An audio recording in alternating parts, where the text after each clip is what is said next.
Oke, baik. Assalamualaikum warahmatullahi wabarakatuh. Mhm. Pagi teman-teman semua. Mhm. Sebelumnya, yang saya hormati Ibu Kori Yohana selaku dosen pengampu mata kuliah pada kesempatan pagi hari ini. Iya. Eh, Pada pagi hari ini, izinkan kelompok kami dari kelompok 7 untuk mempresentasikan materi terkait prospektif analisis atau yang bisa disebut dengan analisis forecasting. Oke, kelompok 7 terdiri dari 5 anggota. Ada saya sendiri, Bintang Muhammad Harsya, kemudian ada Kirul Ramadanu, ada Muhammad Farhan Kesah, ada Ranti Pratiwi, dan yang terakhir ada Syadin Alivia. Oke, untuk materi presentasi yang pertama akan disampaikan oleh rekan kelompok saya.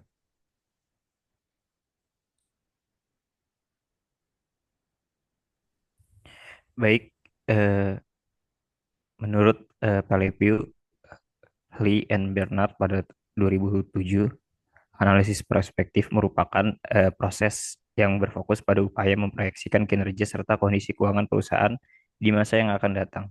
Nah, biasanya analisis ini dilakukan dengan menyusun laporan keuangan performa yang disesuaikan berdasarkan berbagai asumsi dan estimasi yang berkaitan dengan prospek perusahaan ke depannya. Tujuannya yang pertama menilai potensi pertumbuhan jangka panjang perusahaan, yang kedua mengevaluasi apakah strategi bisnis yang diterapkan perusahaan dapat menghasilkan kinerja keuangan yang berkelanjutan dan sustain. Next. Pentingnya forecasting dalam pengambilan keputusan strategis. Forecasting sendiri merupakan langkah awal dalam proses analisis perspektif. Oleh karena itu, perannya sangat penting, di mana dalam pengambilan keputusan yang strategis di lingkungan bisnis yang dinamis seperti perusahaan. Proses ini, para manajer dan analis dapat memperoleh gambaran yang lebih terstruktur mengenai kondisi masa depan perusahaan, termasuk kebutuhan kapasitas, potensi pertumbuhan, serta tantangan yang mungkin yang akan dihadapi perusahaan. Nah, akan memanfaatkan teknis eh, perusahaan yang memanfaatkan teknik forecasting dengan baik akan memiliki kemampuan untuk lebih cepat dan adaptif mengantisipasi perubahan tren pasar, menyusun rencana operasional yang realistis, dan mempersiapkan diri menghadapi ketidakpastian tren. Next.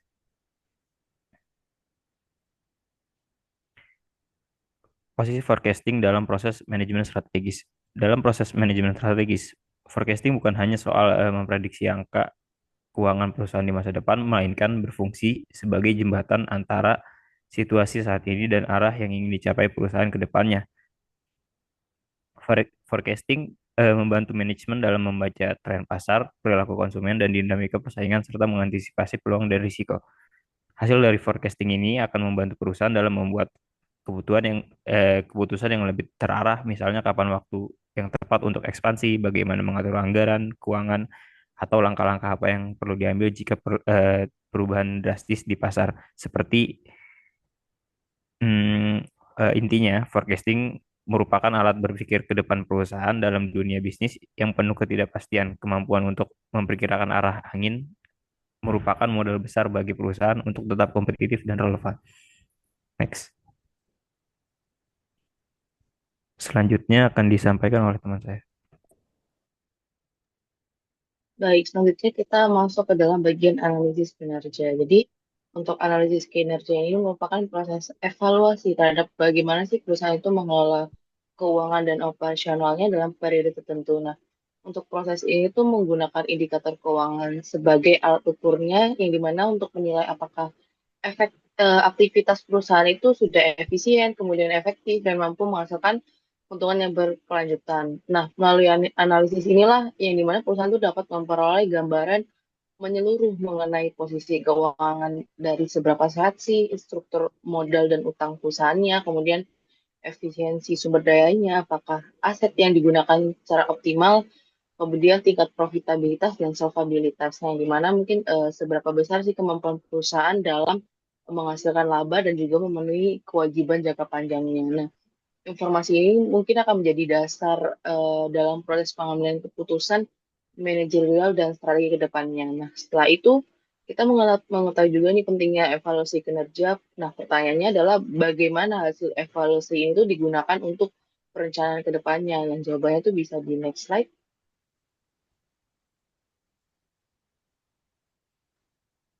Nah, analisis kinerja itu memiliki peran krusial ya dalam proses perencanaan keuangan masa depan ataupun forecastingnya. Nah, dengan memanfaatkan data-data keuangan historis, kemudian perusahaan itu terus pasti dapat memperkirakan pendapatan yang mungkin dicapai, kemudian biaya operasional di masa mendatang, serta proyeksi arus kasnya yang dimana fungsinya itu mendukung penyusunan strategi yang lebih tajam, kemudian mulai dari penetapan target keuangan hingga perencanaan investasi dan juga pengelolaan anggarannya. Dengan kata lain, analisis kinerja ini tuh menjadikan perencanaan keuangan lebih realistis dan berbasis data, ya, bukan hanya sekedar asumsi. Nah, agar forecasting lebih akurat, perusahaan itu harus mengandalkan sejumlah indikator yang dimana akan dijelaskan di next slide. Jadi di sini ada 4 indikator untuk kinerja keuangan yang mungkin digunakan dalam analisis kinerja keuangan. Yang pertama kita masuk ke profitabilitas. Nah, profitabilitas adalah mengukur sejauh mana sih perusahaan itu mampu untuk menghasilkan laba. Nah, hal inilah yang mencerminkan mungkin dari efisiensi dalam menjalankan suatu usaha dan juga menciptakan nilai bagi pemegang saham. Kemudian kita masuk yang kedua adalah likuiditas, yaitu menunjukkan jadi kemampuan perusahaan untuk memenuhi kewajiban jangka pendeknya. Nah, rasio ini itu penting untuk menilai apakah perusahaan itu stabil dalam keuangan kesehariannya. Kemudian yang ketiga adalah efisiensi, yaitu efisiensi adalah mengukur efektivitas penggunaan sumber daya, khususnya dalam aset dan juga jadi asetnya dalam mendukung aktivitas operasional perusahaan. Kita yang terakhir, ya, indikator yang terakhir adalah di solvabilitas. Jadi solvabilitas ini itu menganalisis kemampuan perusahaan untuk memenuhi kewajiban jangka panjangnya, yang dimana rasio ini tuh memperlihatkan struktur pendanaan perusahaan, apakah didominasi utang ataupun modalnya sendiri. Nah, indikator inilah yang nantinya saling melengkapi untuk memberikan gambaran utuh mengenai kondisi perusahaan tadi. Esat akan jelaskan oleh rekan saya.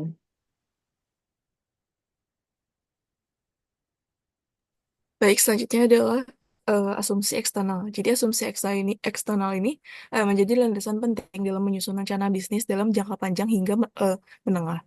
Nah, misalnya dalam menyusun anggaran tahunan atau perencanaan kapasitas. Nah, perusahaan ini harus membuat proyeksi berdasarkan kondisi ekonomi yang diperkirakan terjadi, seperti tingkat inflasi, fluktuasi nilai tukar, hingga perubahan regulasi pemerintah. Jika asumsi eksternal tersebut meleset jauh dari kenyataan, maka seluruh perencanaan yang berbasis forecasting ini juga akan terdampak. Nah, oleh sebab itu, perusahaan sering menyusun beberapa skenario forecasting dengan menyesuaikan pada beberapa asumsi eksternal yang mungkin terjadi. Oke, boleh di next. Nah, di sini ada faktor eksternal yang mempengaruhi forecasting. Dalam proses forecasting ini terdapat sejumlah faktor eksternal yang umumnya dijadikan dasar asumsi.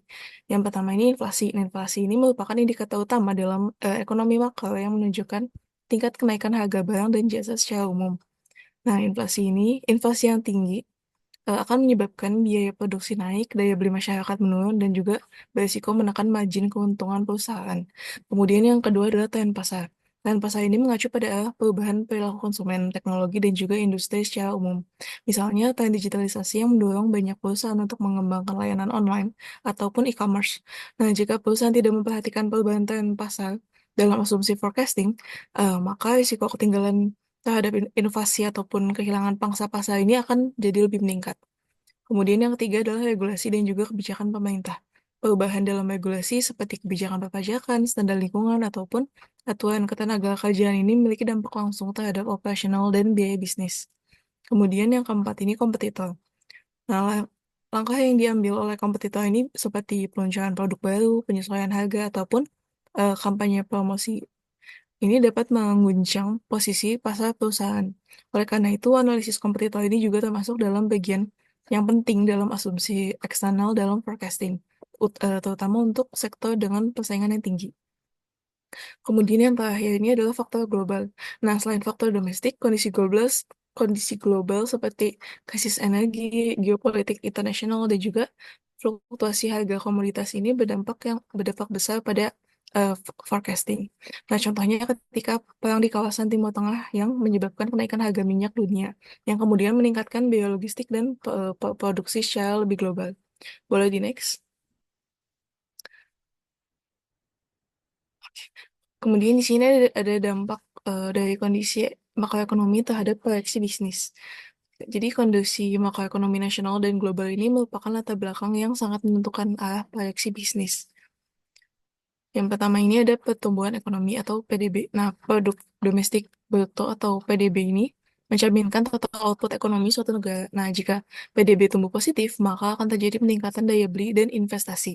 Nah, sebaliknya, jika perlambatan pertumbuhan ekonomi ini akan menyebabkan konsumsi masyarakat melemah, permintaan terhadap produk menurun, dan meningkatkan risiko bisnis. Kemudian suku bunga. Nah, tingkat suku bunga memengaruhi biaya pinjaman bagi perusahaan ataupun konsumen. Suku bunga yang tinggi membuat pembiayaan bisnis ini menjadi mahal dan mengurangi minat masyarakat untuk melakukan kredit konsumtif, sehingga berdampak pada penjualan produk seperti kendaraan bermotor ataupun properti. Kemudian yang ketiga adalah tingkat pengangguran. Nah, tingkat pengangguran yang tinggi menandakan rendahnya aktivitas ekonomi. Dalam kondisi seperti ini, perusahaan ini harus lebih berhati-hati dalam melakukan ekspansi ataupun pengeluaran besar karena risiko penurunan pendapatan ini sangat tinggi. Kemudian yang terakhir adalah stabilitas politik dan sosial. Kondisi politik yang stabil menciptakan kepercayaan investor dan juga kelancaran aktivitas bisnis. Nah, namun ketidakstabilan seperti adanya kerusakan sosial, konflik antar wilayah, ataupun ketidakpastian hukum ini bisa mengganggu rantai pasokan, menghambat logistik, atau bahkan juga hingga memicu kerugian finansial secara langsung. Selanjutnya akan dijelaskan oleh rekan saya.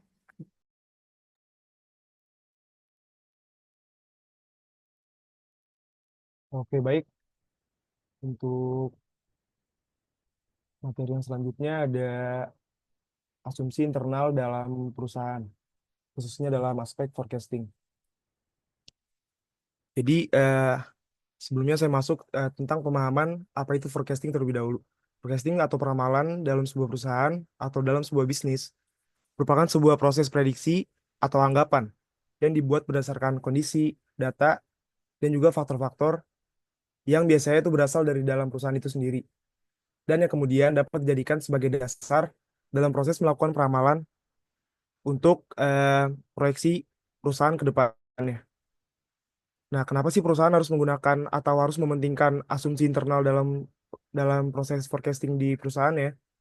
Karena dengan menggunakan asumsi internal, perusahaan dapat mengantisipasi tentang bagaimana variabel-variabel internal yang dapat mempengaruhi perusahaan dan juga akan mempengaruhi hasil bisnis di masa depan.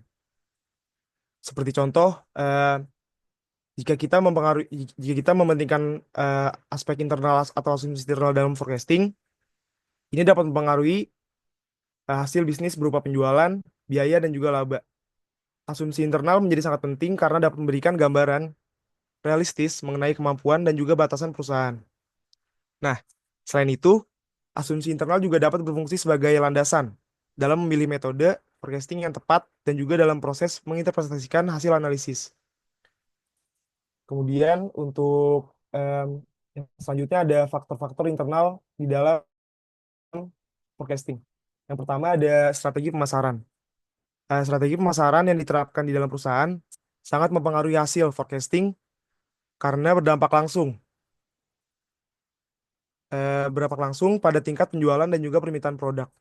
Kemudian yang kedua ada faktor kemampuan produksi, yang dimana kapasitas dan efisiensi produksi menjadi faktor penting dalam forecasting karena dapat menentukan sejauh mana perusahaan mampu memenuhi permintaan pasar.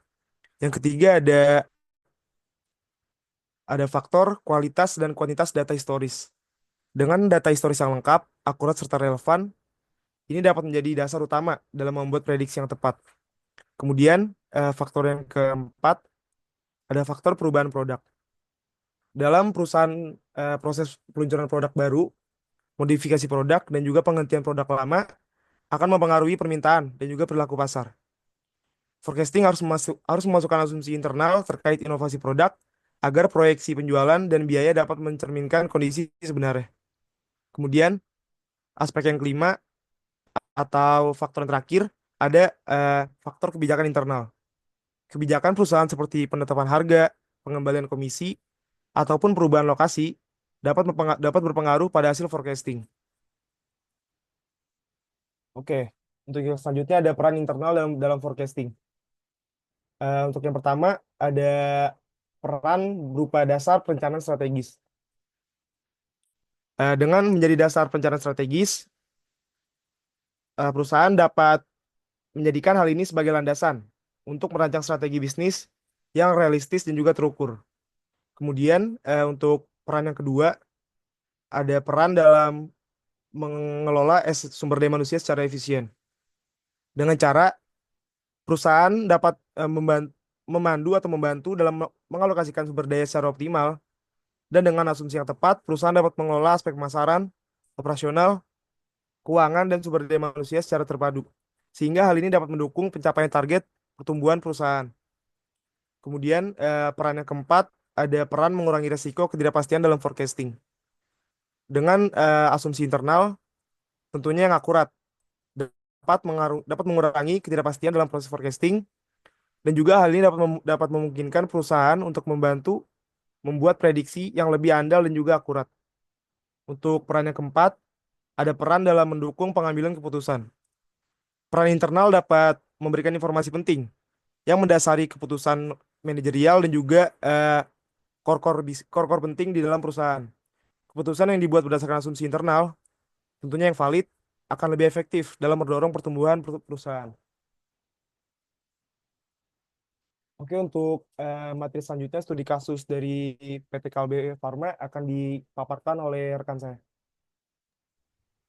Next.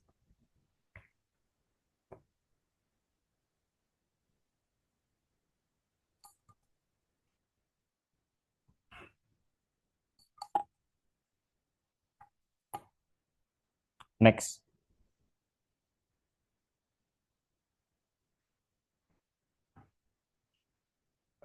Profil perusahaan PT KB Farma Tbk.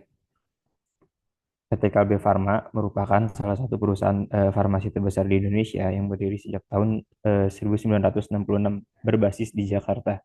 KB sendiri lebih dikenal sebagai produk yang sudah sangat familiar bagi masyarakat, mulai dari obat-obatan seperti Proma, Mixagrip, dan Komik, hingga suplemen serta makanan dan minuman kesehatan seperti Fitbar, Hidrokoko, dan diabetes. Nah, selain itu, KLB sendiri juga memiliki jaringan distribusi yang luas melalui lewat anak perusahaannya, yaitu PT Enseval Putra Mega Trading Tbk. Nah, jaringan distribusi ini tersebar di lebih dari 70 cabang di Indonesia dengan memastikan bahwa produk-produk KLB ini dapat tersedia dan dapat diakses oleh seluruh masyarakat di berbagai daerah. Nah, dalam beberapa tahun terakhir, KLB sendiri memperkuat eksistensinya melalui ekspansi pasar ke luar negeri, terutama ke kawasan Asia Tenggara dan Afrika. Dengan membawa filosofi innovation for a better life, KLB sendiri sudah berinovasi dalam menciptakan solusi kesehatan yang berkualitas dan terjangkau dengan fokus pada riset dan pengembangan serta investasi pada teknologi dan respon terhadap gaya hidup sehat menjadi landasan utama KLB untuk terus bertumbuh dan beradaptasi di tengah tantangan industri dan dinamika ekonomi global. Next.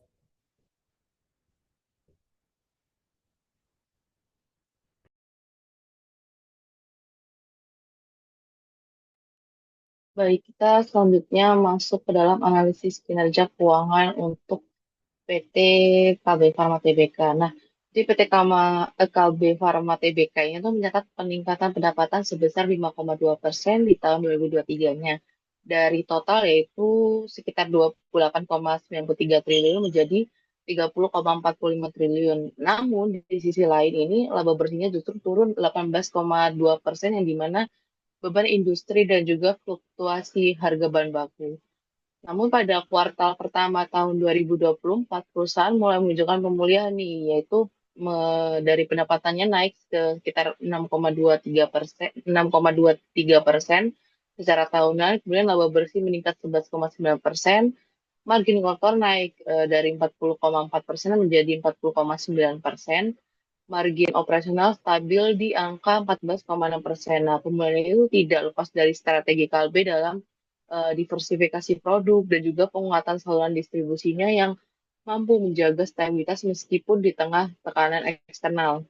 Nah, sekarang kita lebih dalam lagi nih bagaimana struktur keuangan dan profitabilitas kami menurut kinerja perusahaan secara keseluruhan. Boleh di next slide.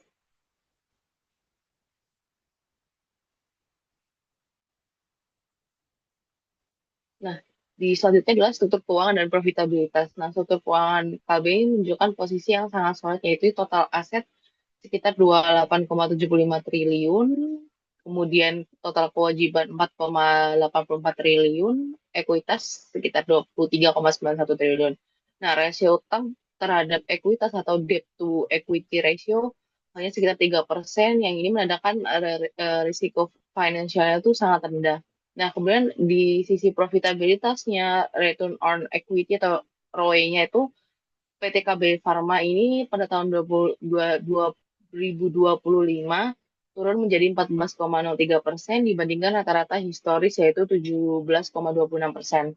Nah, hal inilah menunjukkan bahwa efisiensi dalam pemanfaatan modal sendiri itu sedang dalam ada tekanan gitu.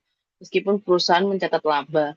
Nah, meskipun begitu, secara keseluruhan kinerja KLB ini tuh menunjukkan tren pemulihan dengan efisiensi yang semakin membaik dan juga struktur keuangan yang kuat memberi perusahaan ruang untuk ekspansi dan juga dengan risiko yang minimal. Next slide akan dijelaskan oleh rekan saya.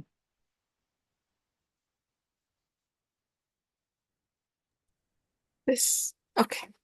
Baik, di sini ada asumsi eksternal dan internal berdasarkan studi kasus tersebut. Nah, untuk kasus eksternalnya dalam merancang proyeksi bisnis jangka menengah, PT Kalbe Pharma ini perlu mempertimbangkan faktor eksternal yang berpengaruh terhadap kinerja masa depan. Nah, salah satunya ini adalah meningkatkan uh, tren gaya hidup sehat di Indonesia. Nah, berdasarkan apa yang sudah kita lewati bersama dari pandemi kemarin, jadi pasca pandemi COVID-19 ini, kesadaran masyarakat terhadap pentingnya nutrisi, suplemen, dan juga pencegahan penyakit ini jadi semakin meningkat secara signifikan. Nah, tapi di sisi lain, inflasi inflasi di negara kita ini menjadi pertimbangan penting dalam menyusun forecast. Nah, forecasting. Nah, menurut data Pusat Statistik atau BPS, tingkat inflasi pada tahun 2023 ini berada di angka 3,52%, yang mana ini menunjukkan stabilitas yang cukup baik dibandingkan tahun sebelumnya. Nah, namun volatilitas harga emas dan harga energi dan juga nilai tukar rupiah terhadap dolar ini tetap menjadi risiko potensial yang bisa mempengaruhi biaya bahan baku. Nah, khususnya karena kalbe ini masih bergantung pada impor bahan baku farmasi. Kemudian dari asumsi internal, secara internal, jadi Kalbe Pharma ini telah menyiapkan strategi jangka menengah untuk mendukung pertumbuhan bisnis. Nah, perusahaan menargetkan peluncuran berbagai produk baru di segmen nutrisi, farmasi, dan juga bioteknologi. Nah, strategi ekspansi ini juga didukung oleh rencana investasi sebesar 700 miliar hingga 1 triliun per tahun yang akan digunakan untuk memperluas kapasitas produksi dan juga meningkatkan digitalisasi dari rantai pasokan. Nah, selain itu, efisiensi operasional ini akan ditingkatkan melalui digitalisasi proses produksi dan distribusi. Nah, kalau dari sisi pemasaran, Kalbe ini meningkatkan alokasi anggaran promosi digital dan juga menjalin kolaborasi strategis dengan influencer serta komunitas kesehatan sebagai respon terhadap pergeseran perilaku konsumen yang semakin aktif di kanal digital. Nah, strategi-strategi ini itu dirancang untuk memperkuat daya saing perusahaan di tengah dinamika pasar dan juga perubahan pola konsumen. Selanjutnya akan dijelaskan oleh rekan saya.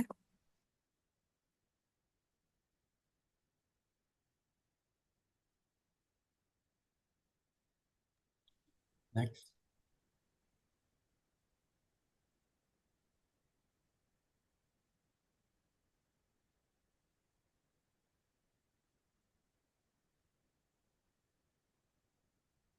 Oke, selanjutnya ada proyeksi pertumbuhan dan evaluasi forecast.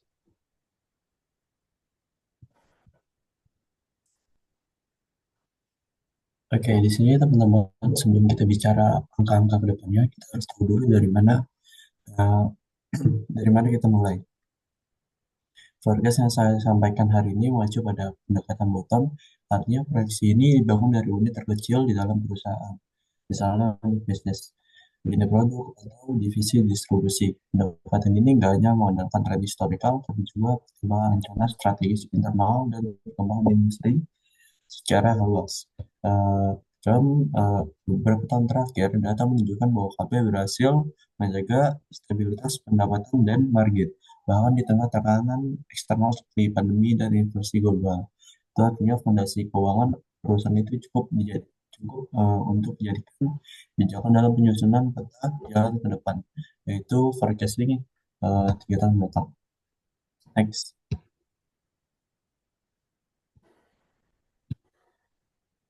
Oke, di sini bisa kita lihat sendiri ada asumsi eksternal. Di sini asumsi eksternal kami melihat pasar suplemen secara nasional dan regional menunjukkan pertumbuhan 8,3% per tahun, dan artinya potensi marketnya masih luas dan kalian bisa menangkap peluang itu. Sementara itu inflasi diperkirakan stabil 3,5%. Oke, di sini internalnya di sisi perusahaan kalian punya strategi jangka menengah seperti meluncurkan produk baru dengan nilai tambah, bukan sekedar generik, dan mendorong digitalisasi distribusi agar lebih efisien, cepat, dan scale, scalable. Dan juga yang ketiga, meningkatkan investasi teknologi seperti ERP dan otomasi produk. Oke, untuk Rumisa sendiri, di sini kita operasikan beberapa banyak unit produk yang akan dijual, volume eh, pada harga beberapa dari eh, maksudnya pada harga berapa.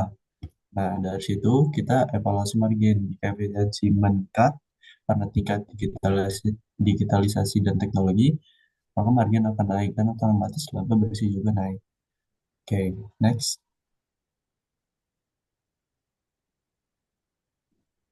Baik, di sini bisa kita lihat tabelnya sendiri. Eh, Pendapatan Kalbe diprediksi tumbuh dari 33,5 triliun menjadi 4,7 triliun. Nah, itu pertumbuhan yang konsisten sekitar 6-7% per tahun ini sejalan dengan tren industri. Laba bersihnya juga naik dan eh, di sini penting efisiensi, dan di sini efisiensi itu sangat penting. Nah, meskipun pertumbuhan pendapatan tidak agresif, bisa tetap naik karena margin itu makin efisien. Next.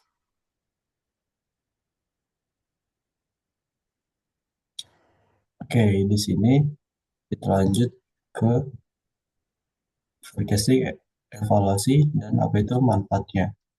Nah, di sini eh, yang pertama, forecasting KB ini dinilai realistis dan konservatif.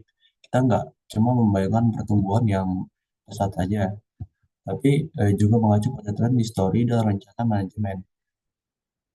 Oke, yang pertama itu, yang poin pertama adalah eh, kurs rupiah itu bisa melemah, apalagi karena KLB itu masih impor bahan baku gitu. Nah, yang kedua itu regulasi farmasi dan suplemen itu bisa berubah tiba-tiba kan. Nah, misalnya pelabelan atau bahan yang dilarang itu kan bisa mempengaruhi produksi dari eh, PT Farma, PT Kalbe tersebut. Nah, yang ketiga itu ada geopolitik, misalnya konflik global. Itu bisa berdampak ke harga logistik, bahan baku, bahkan energi. Nah, lalu apa manfaat langsung dari forecasting ini? Nah, yang pertama itu ada menarik kepercayaan investor. Forecast yang jelas menunjukkan bahwa manajemen paham arah bisnis dan siap menghadapi tantangan. Kedua, membantu ekspansi regional. Kalbe ingin masuk pasar Asia Tenggara dan Afrika, dan produksi ini jadi dasar perencanaan. Lalu tiga, memprioritaskan capex dan inovasi. Dengan tahu kapan cash flow akan masuk, kita bisa tahu juga kapan waktu terbaik untuk investasi, alat produksi baru, atau R&D. Oke, next. Materi selanjutnya akan dilanjutkan oleh teman saya. Evaluasi kelayakan forecasting dari KLB sendiri ke depannya. Forecast yang setelah disusun secara umum dan cukup layak dijadikan sebagai dasar dalam pengambilan keputusan ekspansi perusahaan, terutama untuk perusahaan yang bergerak pada segmen nutrisi dan produk gaya hidup sehat. Dari sisi eksternal sendiri, permintaan terhadap produk kesehatan, suplemen, dan nutrisi terus meningkat, terutama pasca pandemi COVID-19. Nah, masyarakat Indonesia sendiri mulai lebih sadar akan pentingnya gaya hidup sehat yang tercermin dari pertumbuhan pasar suplemen yang diperkirakan mencapai CAGR sekitar 8% hingga 2027. Nah, indikator ini sendiri sebagai sinyal yang sangat kuat bahwa KLB tidak hanya bertahan, tapi punya ruang untuk tumbuh. Nah, dari sisi internal, KLB aktif merespon tren pasar dengan merencanakan peluncuran produk baru di kategori nutrisi dan terapi, seperti produk biologi dan radio farmasi. Nah, dalam menunjukkan hal ini, perusahaan cukup adaptif dan berani berinvestasi pada sektor baru yang punya potensi jangka panjang. Namun, ada beberapa risiko yang tetap perlu diwaspadai seperti eh, fluktuasi nilai tukar rupiah terhadap dolar AS itu sendiri berpotensi meningkatkan biaya produksi terutama di tengah ketidakpastian geopolitik global. Nah, secara keseluruhan dengan pertumbuhan pendapatan laba bersih sekitar 10% hingga 2027, forecast ini menunjukkan bahwa tren yang stabil dan realistis jika perusahaan sendiri mampu menjaga efisiensi, melakukan inovasi, serta memperluas akses distribusi ke berbagai segmen pasar.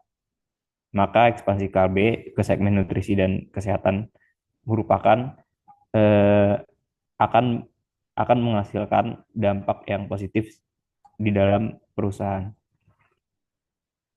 Next.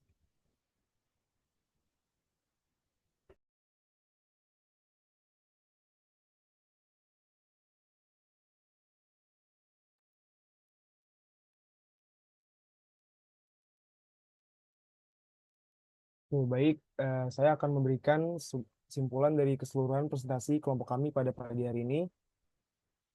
Oke, jadi laporan hasil analisis prospektif atau forecasting ini menunjukkan bahwa forecasting memegang peran penting dalam proses pengambilan keputusan bisnis yang akan menghasilkan sebuah keputusan yang strategis. Selain digunakan sebagai alat untuk memproyeksikan kinerja dan kondisi keuangan perusahaan di masa depan, forecasting juga dapat membantu manajemen untuk mengantisipasi perubahan tren pasar, merencanakan kapasitas, serta mengelola anggaran dengan lebih efektif. Dengan memanfaatkan data historis yang dimiliki oleh perusahaan atau bisnis dan berbagai indikator kinerja, perusahaan dapat menyusun strategi yang lebih adaptif dan juga berbasis data. Eh, Dalam implementasi pada manajemen strategis, forecasting berperan sebagai jembatan antara kondisi saat ini dan juga tujuan yang ingin dicapai. Dengan mempertimbangkan faktor internal dan juga eksternal yang sudah kita paparkan tadi, seperti perilaku konsumen, dinamika persaingan, dan juga perubahan kebijakan pemerintah, perusahaan dapat memperkirakan peluang dan juga risiko yang mungkin dapat timbul dari adanya sebuah keputusan dari perusahaan. Hal ini memungkinkan perusahaan untuk membuat keputusan yang lebih terarah, yang dimulai dari ekspansi hingga pengelolaan anggaran perusahaan. Oke, mungkin karena telah berakhir representasi dari kelompok kami, jika teman-teman ada yang ingin bertanya, dipersilakan untuk raise hand.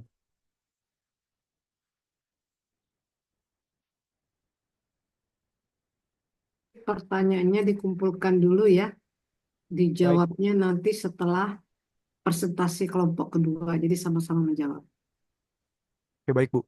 Ya, Oke, karena saudara Virgiawan Akbar raise hand terlebih dahulu, kepada saudara Virgi, kami persilakan. Oke, baik. Sebelumnya terima kasih kepada kelompok 7 atas presentasinya udah bagus banget tadi. Ini mau nanya aja sih terkait presentasi tadi. Jadi kan tadi disebutin bahwa mm, forecasting itu memiliki peran yang cukup penting lah ya dalam proses manajemen strategis dan juga pengambilan keputusan bisnis. Nah, tapi itu tadi bisa dibilang kurang dijelasin secara rinci gimana sih proses validasi terhadap asumsi-asumsi internal dan juga eksternalnya itu dilakuin. Nah, gimana sih seharusnya kalau perusahaan itu mastiin bahwa asumsi-asumsi itu tuh valid dan juga relevan, serta kira-kira apa sih dampaknya terhadap akurasi dari forecasting kalau misalkan validasi dari asumsi-asumsi itu tuh diabain. Terima kasih. Baik, terima kasih pertanyaannya dari Virgi. Mungkin pertanyaannya akan kami tampung terlebih dahulu dan dijawab di akhir presentasi bersama dengan kelompok 8. Oke, untuk pertanyaan yang kedua, kepada Saudara Khan, kami persilakan. Baik, terima kasih atas kesempatannya kelompok 7, presentasi yang sangat jelas dan menarik. Pertanyaan saya itu, bagaimana cara agar dapat menggunakan analisis prospektif untuk mengidentifikasi dan memprioritaskan peluang pertumbuhan baru bagi perusahaan yang bergerak di bidang industri teknologi informasi, dengan mempertimbangkan faktor-faktor seperti perubahan perilaku konsumen, perkembangan teknologi, dan sebagian besar investasi yang dilakukan perusahaan itu dilakukan oleh dan untuk SDM-nya seperti pelatihan dan gaji karyawan yang cukup besar ya di teknologi industri ini. Serta bagaimana pendapat kelompok 7 agar dapat mengembangkan strategi yang efektif untuk memanfaatkan peluang tersebut dan meningkatkan keunggulan kompetitif perusahaan. Itu aja, terima kasih. Baik, terima kasih pertanyaannya Saudara Khan, dan juga terima kasih pertanyaannya Saudara Virgi. Mungkin karena tadi perintah Bu Kori untuk menjawab pertanyaan di akhir sesi presentasi bersama dengan kelompok 8, saya akan menutup presentasi dari kelompok 7. Jika ada kesalahan kata dan ketidaksempurnaan dari presentasi kelompok kami mohon maaf sebanyak-banyaknya jika ada kurangnya. Wabillahi taufiq wal hidayah. Wassalamualaikum warahmatullahi wabarakatuh. Waalaikumsalam warahmatullahi wabarakatuh. Baik, lanjut ya, nanti ucapan terima kasihnya nanti. Lanjut aja ke kelompok selanjutnya.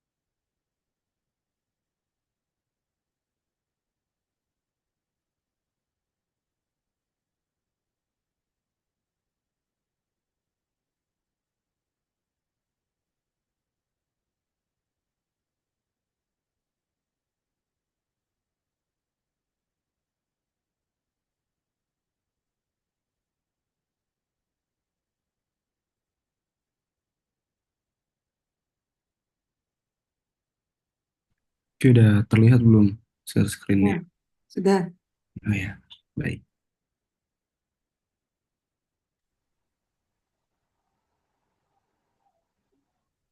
Mungkin boleh diperbesar, Adit. Itu. Assalamualaikum warahmatullahi wabarakatuh. Selamat pagi teman-teman dan Prof. Kori, kami dari kelompok 8. Hari ini kelompok kami akan memaparkan materi mengenai analisis masa depan atau perspective analysis dari forecasting. Sebagai bagian dari tugas kelompok mata kuliah Business Analysis yang dibimbing oleh Profesor Dr. Kori Yohana MM dan Ibu Filza Sabrina SPD MKOM. Boleh di next slide.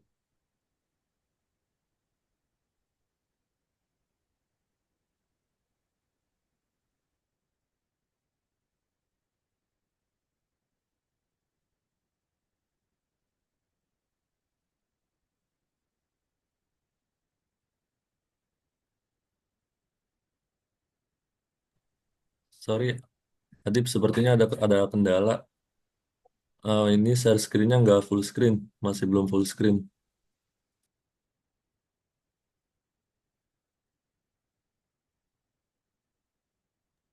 Mungkin kepada Saudara Bana bisa dibantu.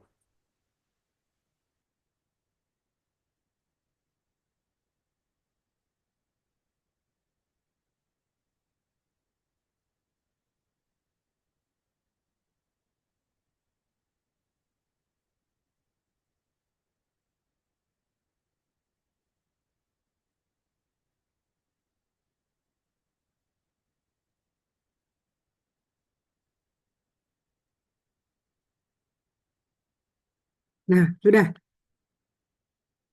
Lagi ada Kendala. pergantian, Bu, yang share screen. Iya.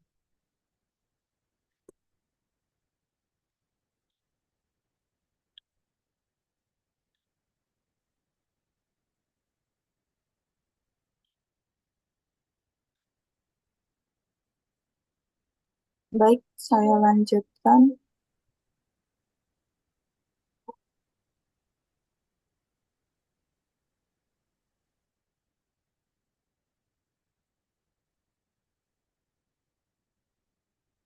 Sebelum masuk ke inti pembahasan, di sini ada anggota kelompok kami. Yang pertama ada saya sendiri, yaitu Kamila Syafa. Lalu ada Khairunisa Ramadhani Az-Zahra, ada Khain Diur Rahman, Adip Pradipta, dan juga Fatimah Musad Albana. Ini adalah gambaran umum mengenai alur materi yang akan kami sampaikan hari ini. Next slide. Yang baik, selanjutnya mari kita mulai pembahasan dari bagian pertama, yaitu hubungan antara asumsi ke perkiraan. Asumsi sebagai dasar model peramalan. Di sini dalam proses forecasting, asumsi merupakan elemen fundamental yang membentuk kerangka berpikir dari model peramalan. Asumsi adalah pernyataan atau dugaan yang dianggap benar dalam konteks tertentu dan dijadikan dasar untuk memperkirakan kondisi masa depan. Tanpa asumsi yang eksplisit dan logis, model forecasting akan kehilangan arah dan tidak dapat merefleksikan realitas yang mungkin terjadi. Menurut Heiser dan Render dalam penelitiannya, mereka menyatakan bahwa keberhasilan suatu model peramalan sangat ditentukan oleh ketepatan dan relevansi asumsi yang digunakan dalam proses penyusunannya. Asumsi yang bersifat internal seperti kemampuan produksi perusahaan, strategi pemasaran, atau kapasitas tenaga kerja. Sementara itu, asumsi eksternal itu mencakup kondisi makroekonomi, stabilitas politik, perubahan regulasi, atau perilaku konsumen. Lalu asumsi juga menjadi landasan dalam menetapkan proyeksi dan tren karena forecasting pada dasarnya merupakan proses ekspektasi terhadap masa depan yang tidak pasti. Asumsi yang baik harus memenuhi beberapa kriteria, antara lain yaitu realistis, berbasis data, historis, dan dapat diverifikasi. Selain itu, asumsi juga harus disesuaikan secara berkala. Jadi jika asumsi yang digunakan terlalu optimis atau terlalu pesimis, maka hasil forecastingnya dapat mengalami deviasi yang signifikan dari kenyataan. Oleh karena itu, asumsi harus selalu dikaji ulang seiring dengan perubahan situasi di lapangan. Boleh di next slide. Selanjutnya akan dijelaskan oleh rekan saya.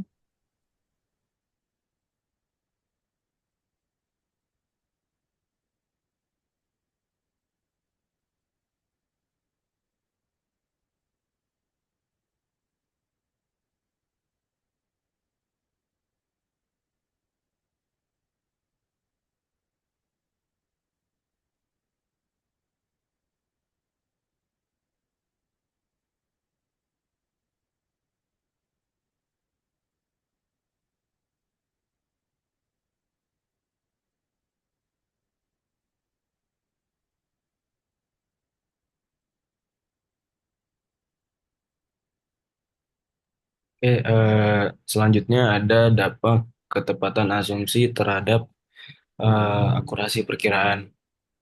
Asumsi memiliki peran penting dalam setiap proses perkiraan. Asumsi juga berperan sebagai dasar penyusunan skenario yang digunakan untuk menaksirkan kondisi di masa yang akan datang.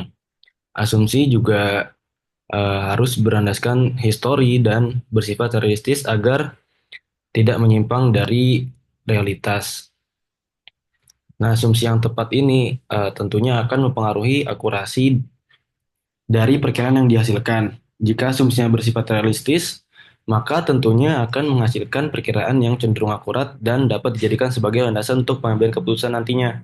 Namun sebaliknya, jika asumsinya bersifat optimis atau pesimis, maka tentunya dapat mengalami penyimpangan dari realitas. Oleh karenanya, yang sudah saya bilang, setiap asumsi itu harus dilandasi dari histori yang ada. Terus melakukan analisis sensitivitas untuk mengetahui lebih awal perubahan yang mungkin terjadi akibat asumsi tersebut dan melakukan pembaharuan dari asumsi tersebut secara berkala dengan mengikuti dinamika situasi yang terjadi di lapangan. Oke, selanjutnya dilanjutkan oleh rekan saya. Selanjutnya, keterkaitan faktor internal dan eksternal dalam asumsi. Nah, di sini ada dua faktor, yaitu faktor internal yang memang berasal dari dalam perusahaan itu sendiri dan bisa dikendalikan secara langsung oleh manajemen. Nah, contoh faktor internal yang pertama ada perubahan strategi bisnis. Misalnya, perusahaan yang sebelumnya itu melakukan penjualan melalui toko fisik ataupun secara langsung, kemudian berubah menjadi strategi penjualan online. Nah, maka dari itu, asumsi-asumsi seperti biaya untuk promosi digital, pengiriman barang, dan pelayanan konsumen secara online ini harus ikut diperhitungkan. Kemudian yang kedua ada peluncuran produk baru. Misalnya itu brand minuman meluncurkan variasi rasa baru. Nah, maka harus menghitung asumsi seperti biaya bahan baku baru, potensi penerimaan pasar, serta biaya marketing untuk pemasaran produk baru. Kemudian yang selanjutnya ada perpindahan lokasi. Perpindahan lokasi ini misalnya suatu gudang itu dipindahkan ke lokasi yang lebih jauh dari pusat kota. Nah, maka asumsi yang dibuat itu harus menghitung ongkos kirim dan juga distribusi yang bisa meningkat. Kemudian yang keempat atau terakhir itu ada pengurangan dan penambahan tenaga kerja atau karyawan. Nah, misalnya saat perusahaan itu merekrut banyak karyawan baru, maka asumsi biaya pelatihan dan juga gaji karyawan ini mengalami kenaikan. Selanjutnya di sisi lain juga ada faktor eksternal. Nah, bedanya dari faktor internal ini, faktor eksternal merupakan unsur yang berada di luar kendali langsung perusahaan, namun tetap memiliki pengaruh besar terhadap keberhasilan peramalan ataupun forecasting. Contohnya itu yang pertama ada perubahan ekonomi makro seperti inflasi, suku bunga, dan juga pertumbuhan ekonomi. Nah, misalnya saat inflasi mengalami kenaikan, nah maka bahan baku ini menjadi lebih mahal sehingga asumsi biaya seperti biaya produksi dan juga bahan baku akan mengalami kenaikan. Selanjutnya yang kedua juga ada perubahan regulasi. Misalnya muncul aturan kewajiban sertifikasi halal. Nah, maka perusahaan makanan ataupun minuman itu harus memenuhi kewajiban dari regulasi dari sertifikasi halal ini dengan memperkirakan asumsi tentang biaya tambahan dan juga waktu yang dibutuhkan untuk memenuhi sertifikasi halal tersebut. Yang ketiga ada tingkat persaingan di industri.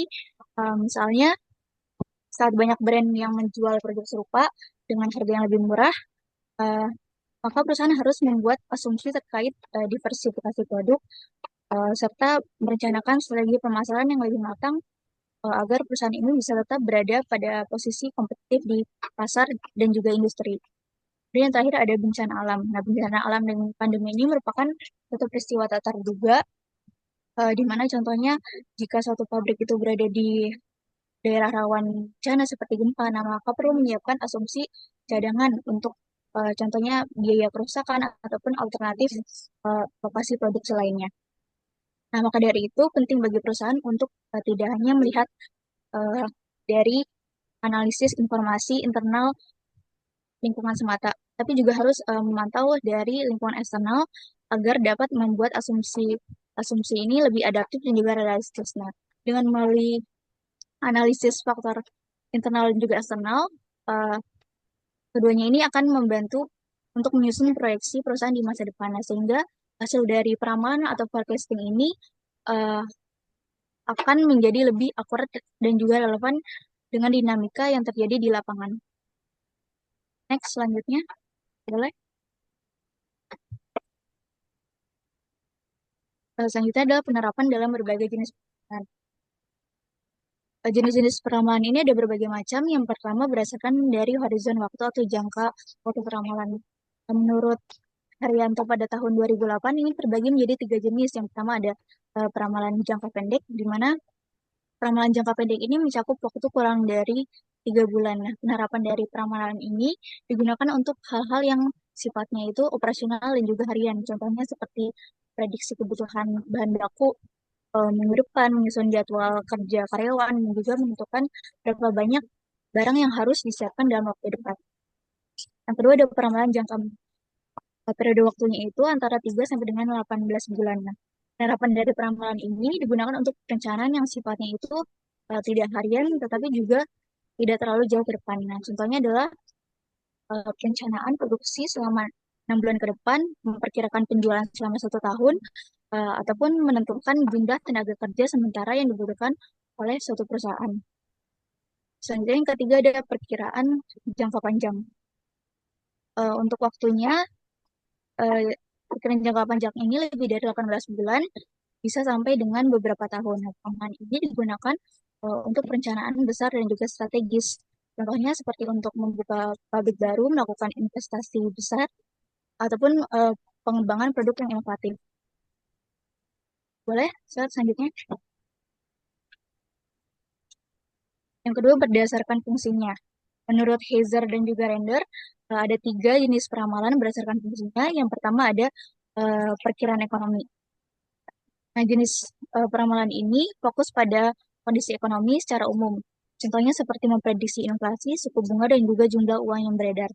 Nah, informasi ini penting untuk membantu perusahaan menyusun strategi jangka panjang, misalnya menentukan kapan waktu yang tepat untuk berinvestasi ataupun memperluas usaha. Yang kedua ada uh, perkiraan teknologi. Nah, peramalan ini digunakan untuk memperkirakan perkembangan teknologi di masa depan.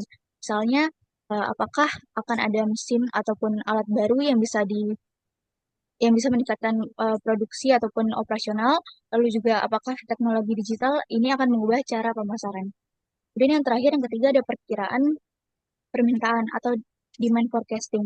Nah, demand forecasting ini adalah peramalan yang memperkirakan berapa banyak produk ataupun layanan yang akan dibutuhkan oleh konsumen.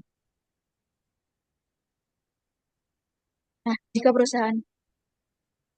perusahaan bisa memperkirakan permintaan dengan tepat, maka mereka bisa menghindari kerugian karena kelebihan dan kekurangan stok. Boleh slide selanjutnya. Kemudian peramalan berdasarkan jenis datanya menurut Saputro dan Asri pada tahun 2000 itu terbagi menjadi 2, yaitu forecasting kualitatif dan juga kuantitatif. Untuk forecasting kualitatif ini merupakan peramalan yang didasarkan oleh pendapat, intuisi, dan juga pengalaman seseorang. Nah, biasanya ini digunakan ketika data pada masa lampau itu tidak tersedia ataupun sangat terbatas. Nah, contohnya itu saat perusahaan ingin meramal penjualan produk baru yang belum pernah dijual sebelumnya. Dalam hal ini, perusahaan bisa melakukan survei konsumen untuk meminta pendapat dan juga saran dari ahli. Itu yang kedua juga ada forecasting kuantitatif. Nah, forecasting kuantitatif ini merupakan peramalan yang menggunakan data atau angka dari masa lalu seperti data penjualan beberapa tahun terakhir. Data ini kemudian dianalisis dengan rumus dan metode statistik untuk memprediksi masa depan. Nah, karena berbasis angka dan juga data, asumsi dari forecasting kuantitatif ini biasanya lebih objektif dan juga bisa diuji keakuratan. Nah, secara keseluruhan, setiap peramalan ini punya cara dan juga tujuan yang berbeda.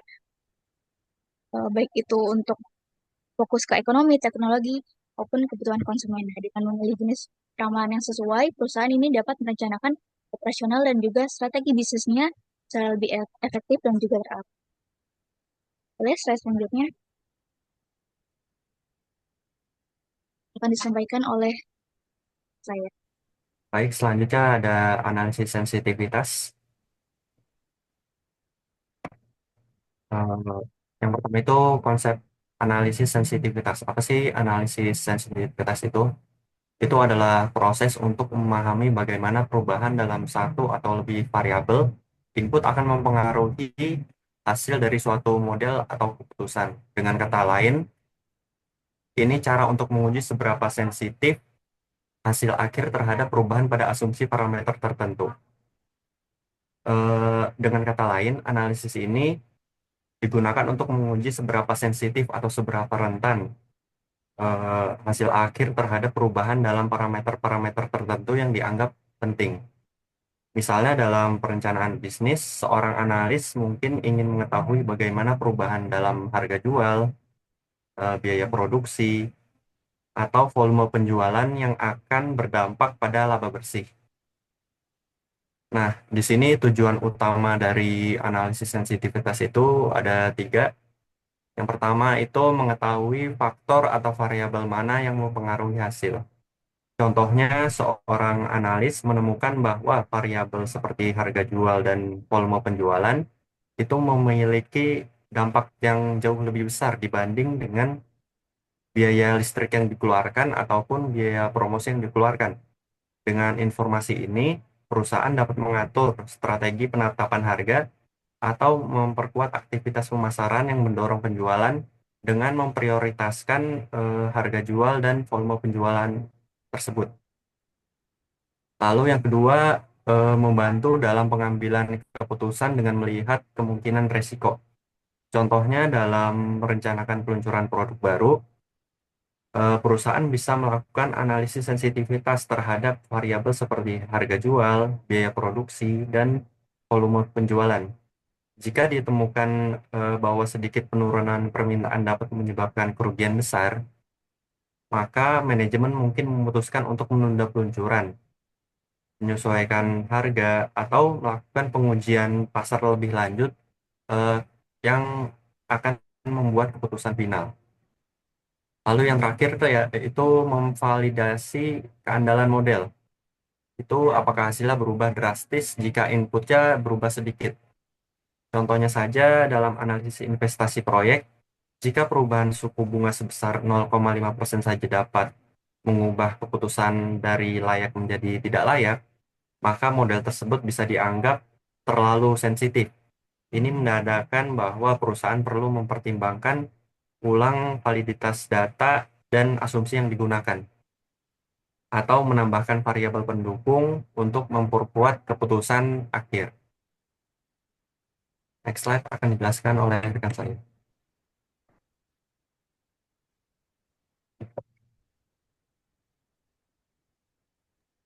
Baik, selanjutnya ada metode analisis sensitivitas.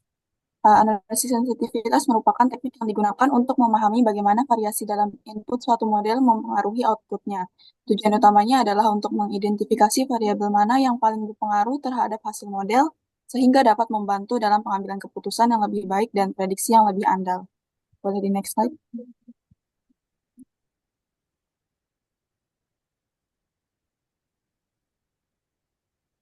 Di sini ada beberapa metode yang umum digunakan dalam analisis sensitivitas. Yang pertama yaitu analisis skenario atau what if analysis. Metode ini melibatkan perubahan satu atau lebih variabel input untuk melihat dampaknya terhadap output. Misalnya dalam konteks bisnis, perubahan harga bahan baku atau biaya operasional dapat dianalisis untuk memahami pengaruhnya terhadap profitabilitas perusahaan. Yang kedua ada analisis skenario ganda. Berbeda dengan analisis skenario tunggal, metode ini mempertimbangkan perubahan simultan dalam dua atau lebih variabel input. Hal ini memungkinkan pemodel untuk mengevaluasi kombinasi berbagai kondisi dan memahami interaksi antar variabel. Yang ketiga ada simulasi Monte Carlo. Metode ini menggunakan distribusi probabilitas untuk variabel input dan menjalankan simulasi berulang kali untuk menghasilkan distribusi output. Dengan demikian, dapat diperoleh gambaran yang lebih komprehensif tentang ketidakpastian dalam model. Dan yang terakhir ada analisis elastisitas. Metode ini mengukur sensitivitas output terhadap perubahan persentase dalam input. Sebagai contoh, jika peningkatan 1% dalam harga jual menyebabkan peningkatan 2% dalam laba, maka elastisitasnya adalah 2. Selanjutnya akan dijelaskan oleh rekan saya.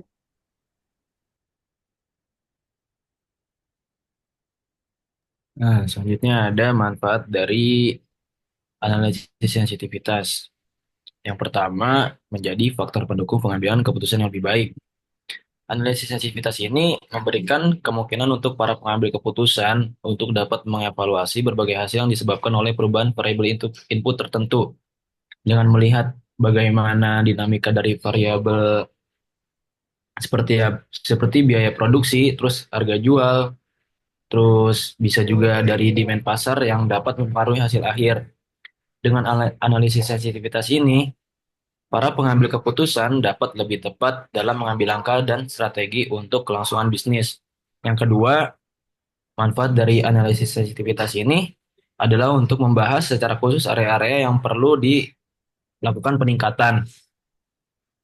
Dengan analisis sensitivitas ini, perusahaan dapat menganalisis aspek apa saja yang paling rentan dan paling memberikan dampak besar pada kinerja secara keseluruhan. Misalnya, setelah dilakukan analisis, didapati bahwa perubahan yang kecil pada biaya produksi dapat mempengaruhi margin secara signifikan.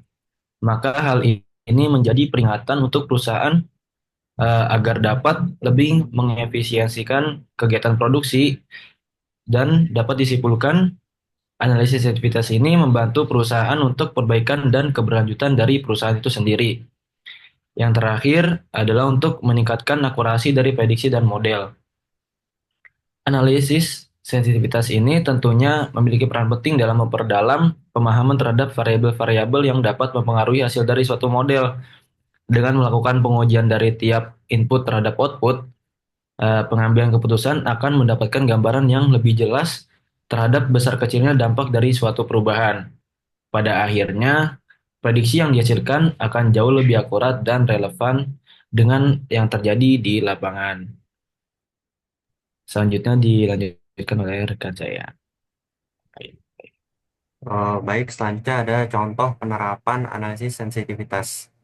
Di sini skenarionya itu sebuah perusahaan minuman botol ingin memperkirakan laba selama 1 tahun ke depan.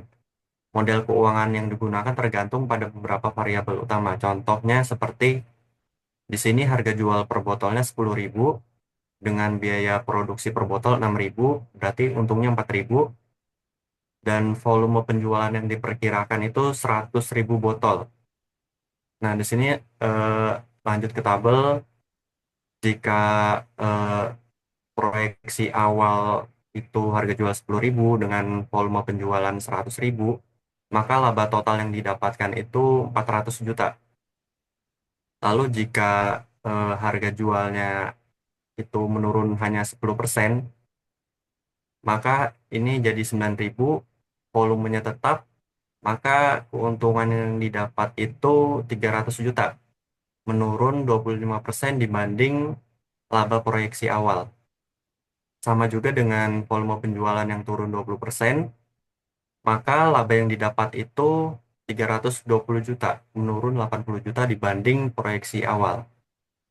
Dan jika harga jual dan volumenya juga turun, maka laba yang didapat itu hanya lebih banyak sedikit dibanding setengah dari proyeksi awal. Untuk next.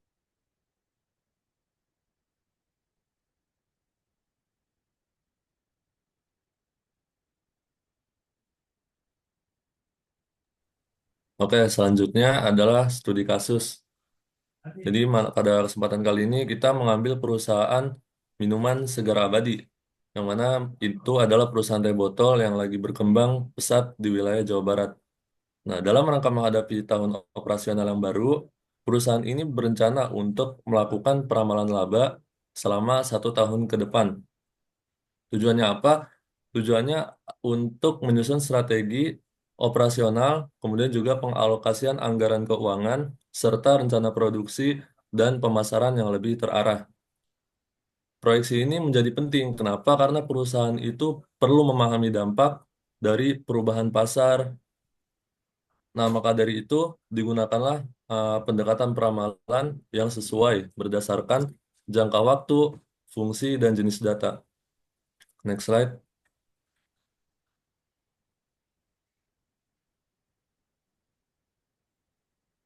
Jadi yang pertama jenis peramalan yang digunakan berdasarkan jangka waktu adalah perusahaan menggunakan perkiraan jangka menengah atau sekitar 3 sampai 18 bulan ke depan. Karena perusahaan itu berfokus pada proyeksi laba untuk 1 tahun ke depan. Nah, jenis ini sesuai dengan pernyataan analis yang sebelumnya sempat dijelaskan oleh teman saya yang menyebutkan bahwa perkiraan jangka menengah itu cocok untuk perencanaan tahunan seperti peramalan penjualan ataupun produksi. Kemudian yang kedua, jenis peramalan berdasarkan fungsi adalah yang pertama, perusahaan menggunakan perkiraan uh, perkiraan permintaan atau demand forecasting, yang mana itu untuk memperkirakan volume penjualan. Kemudian yang kedua adalah perusahaan menerapkan perkiraan ekonomi atau economic forecasting guna mengantisipasi perubahan eksternal, misalnya seperti inflasi ataupun kenaikan harga jual bahan baku. Kemudian jenis peramalan yang ketiga adalah berdasarkan jenis data. Nah, perusahaan ini menggunakan pendekatan forecasting kuantitatif karena perusahaan alasannya karena perusahaan memiliki data historis pada data historis harga dan juga data historis volume penjualan. Next slide. Selanjutnya adalah kita menghitung asumsi perhitungan laba dasar. Seperti yang bisa dilihat di slide, harga jual per botol adalah sekitar Rp10.000, kemudian biaya produksi per botol Rp6.000, dan juga volume penjualan sekitar 100.000 per botol. Maka bisa kita proyeksikan laba kotor awalnya adalah sekitar 400 juta rupiah. Next slide. Kemudian kita lanjut pada analisis sensitivitas, yang mana terdapat 4 skenario ketika perusahaan melakukan analisis sensitivitas untuk memahami dampak jika terjadi perubahan harga jual atau perubahan volume penjualan. Jadi pada skenario yang pertama adalah ketika harga jual dan volume penjualan berada di angka yang normal, seperti pada proyeksi awal. Kemudian skenario yang kedua adalah ketika harga jual turun sekitar 10% dengan volume penjualan seperti yang pada awal.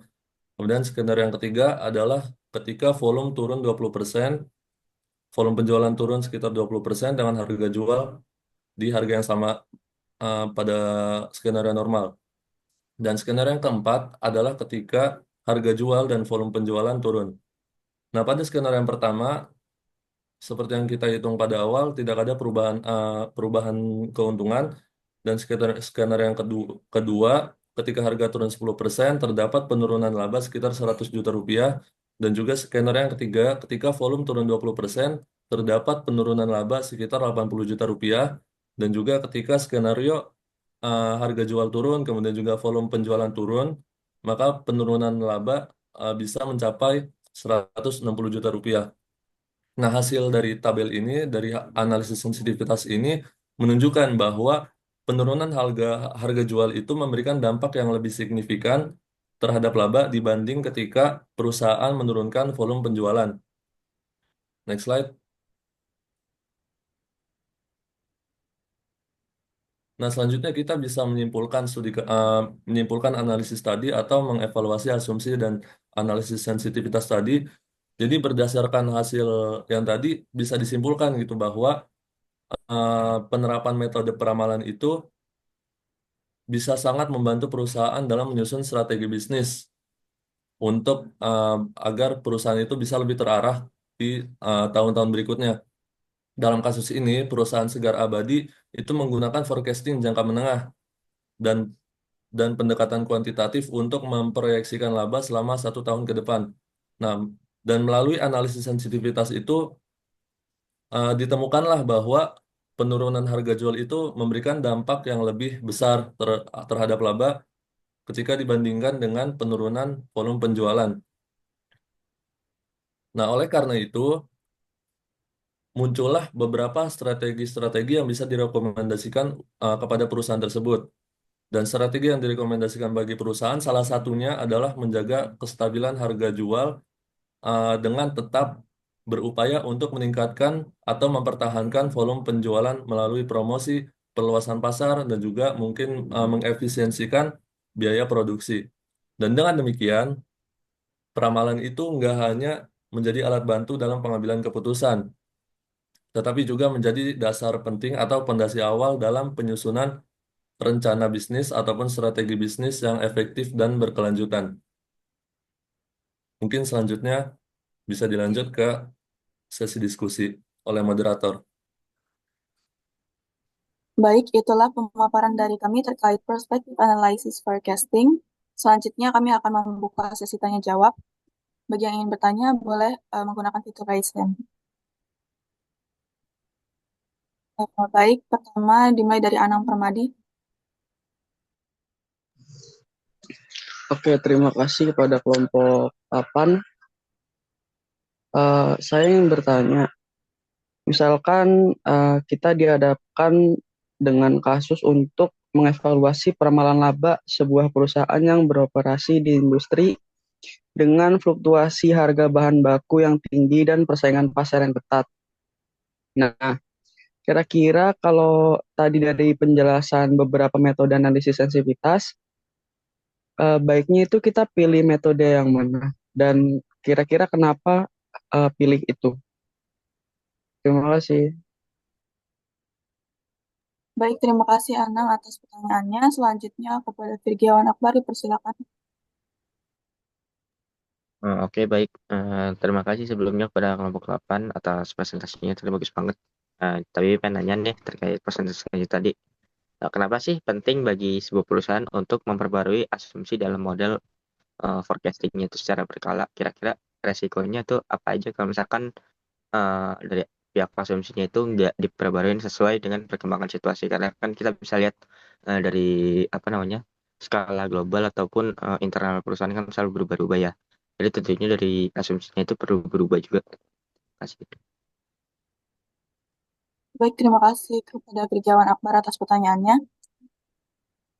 Ini selanjutnya kami langsung diskusi atau bagaimana Ibu Kori? Ya, silakan diskusi dulu. Oh ya, baik, terima kasih Ibu. Yang kelompok 1 mungkin sudah bisa menjawab ya, belum? Kelompok 7. Bagaimana kelompok 7? Sudah bisa, Bu. Sudah. Kalau sudah, kami persilakan Farhan ya, Farhan Kesha. Betul, Bu. Jangan lupa dicatat pertanyaannya ya. Jawabannya apa, pertanyaan apa. Ya, mungkin sekalian nunggu teman-teman yang lain Bu, buat jawab sekalian dari kelompok 7. Oke, kalau gitu saya masuk dulu sebentar ya. Kalau menunggu teman-temannya. Jadi sebenarnya laporan analisis prospektif atau forecasting ya, itu adalah metode analisis yang digunakan untuk memprediksi kinerja masa depan suatu perusahaan yang berdasarkan data historis, data yang kemarin, tahun-tahun kemarin ya, kemudian dan asumsi tertentu. Jadi walaupun kita meramalkan dari masa lalu, tetapi harus juga kita tambahkan kira-kira asumsi-asumsi yang akan terjadi ya. eh, yang ke depannya. Tapi kan itu belum tentu pasti ya. Kita lihat sekarang harga emas waktu Lebaran saya menghitung itu 1,8300 kalau nggak salah ya. 1 gram untuk emas murni. Begitu dia selesai Lebaran dan sampai saat menjadi 2.000. Nah, ini asumsi-asumsi ini harus diperkirakan juga oleh pembuat laporan analisis forecasting ya. Kalau dulu Ibu waktu S1 ini mata pelajaran manajemen keuangan ada forecasting ya. Nah, ternyata sudah kita buat gitu terjadi perubahan tiba-tiba ya mendadak kan, perubahan mendadak sekarang gimana? Nah, untuk itu perusahaan itu biasanya punya dana cadangan sehingga tetap bisa berjalan dengan mengambil dana cadangan ya, dana siap-siap. Nah, dalam menganalisis forecasting ini kita harus perhatikan aspek-aspek penting dalam analisanya.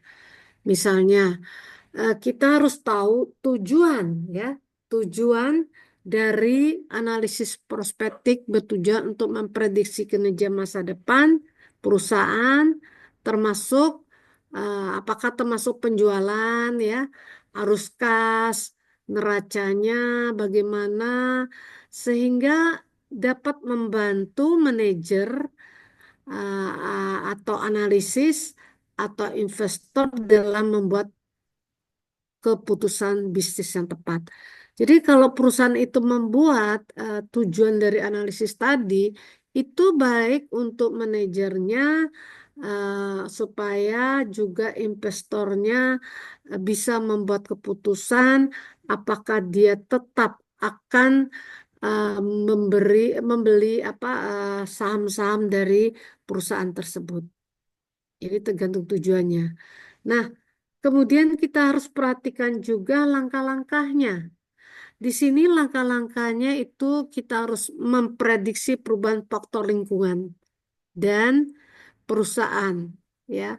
Seperti tadi kan ada faktor internal, faktor eksternal, ya.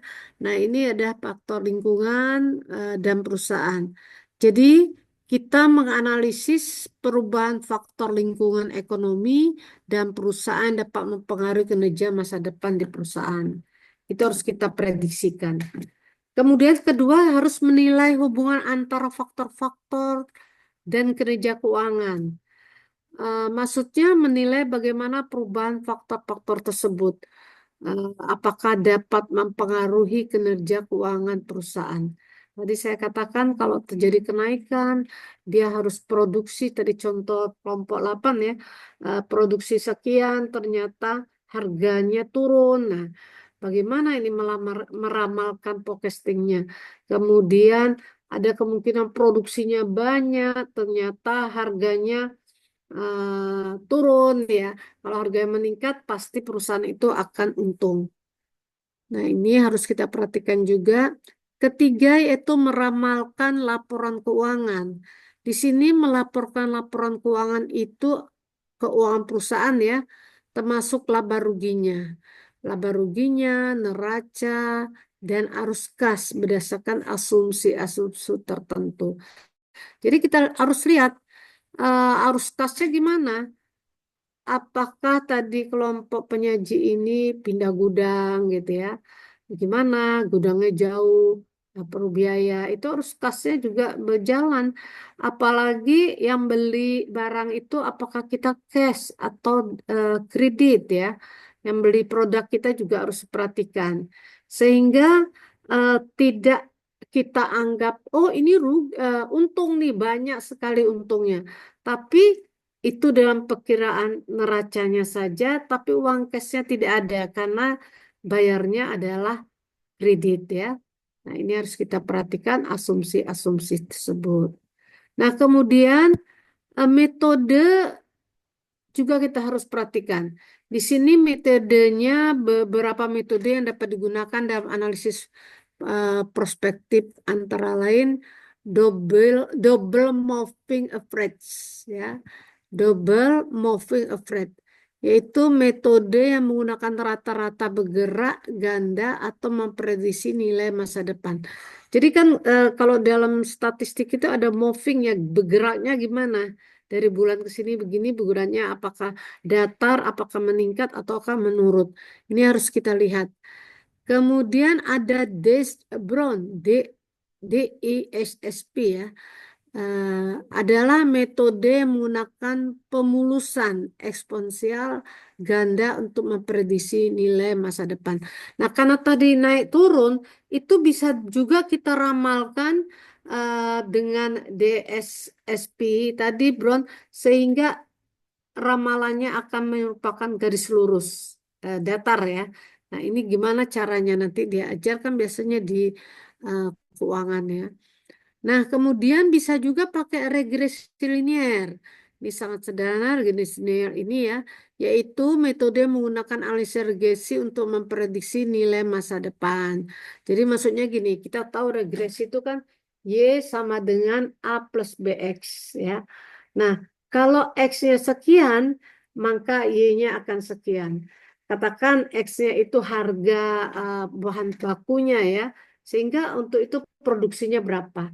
Itu kita bisa ramalkan dengan memakai regresi linier ya, yang dimana rumusnya Y sama dengan A plus BX. X itu variabel bebasnya yang mempengaruhi produksi kita, kemudian Y itu produksi kitanya. Nah, kemudian kita bisa juga untuk menghadapi prediksi kerja masa depan ini harus meningkatkan kemampuan untuk menghadapi perubahan lingkungan bisnis. Jadi kita juga harus lihat apa saja sih perubahan-perubahan yang terjadi dalam bisnis kita ini. Ya, misalnya kita akan memproduksi bahan, wah ini bahan ini murah nih, nanti kalau dibuat mengena dalam bulan puasa akan meningkat misalnya. kemudian kita beli sebanyak mungkin bahannya tadi. Ternyata tidak diminatin, itu uang keuangan kita berhenti ya, stop di situ.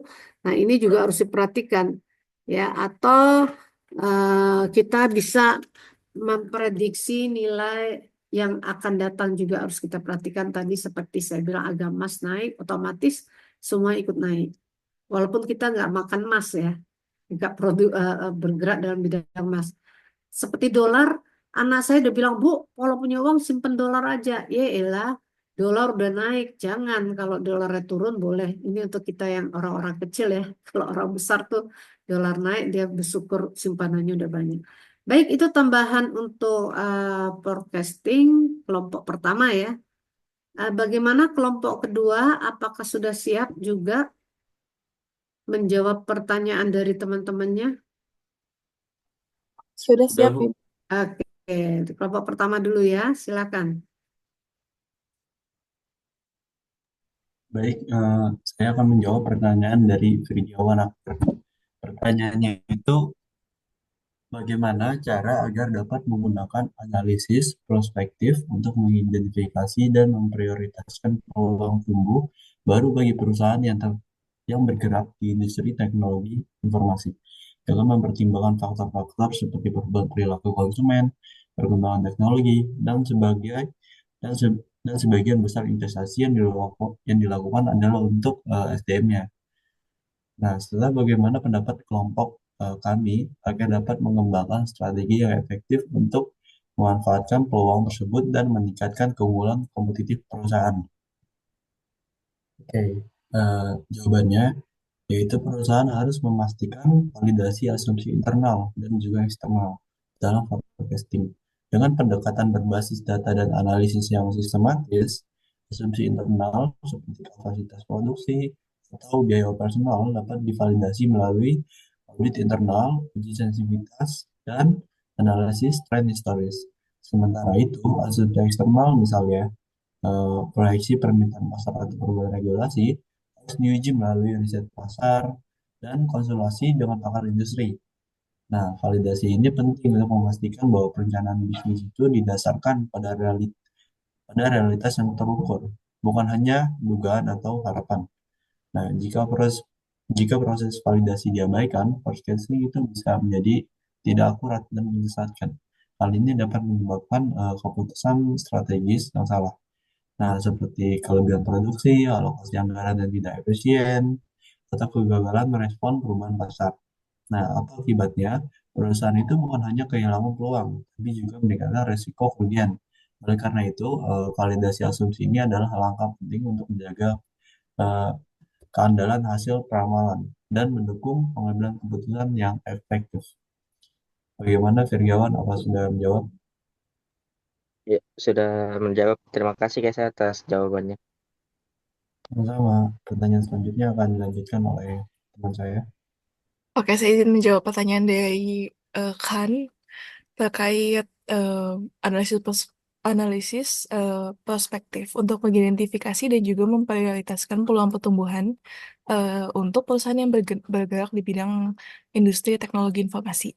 Jadi analisis perspektif ini dapat membantu perusahaan teknologi informasi untuk mengidentifikasikan dan juga memprioritaskan peluang pertumbuhan baru dengan mempertimbangkan perubahan perilaku konsumen, perkembangan teknologi dan juga fokus investasi pada SDM atau sumber daya manusia. Nah, perusahaan ini perlu menganalisis tren digital seperti peningkatan permintaan layanan berbasis AI, cloud, ataupun otomasi, serta terus memperkuat kapabilitas SDM melalui pelatihan dan juga insentif inovasi.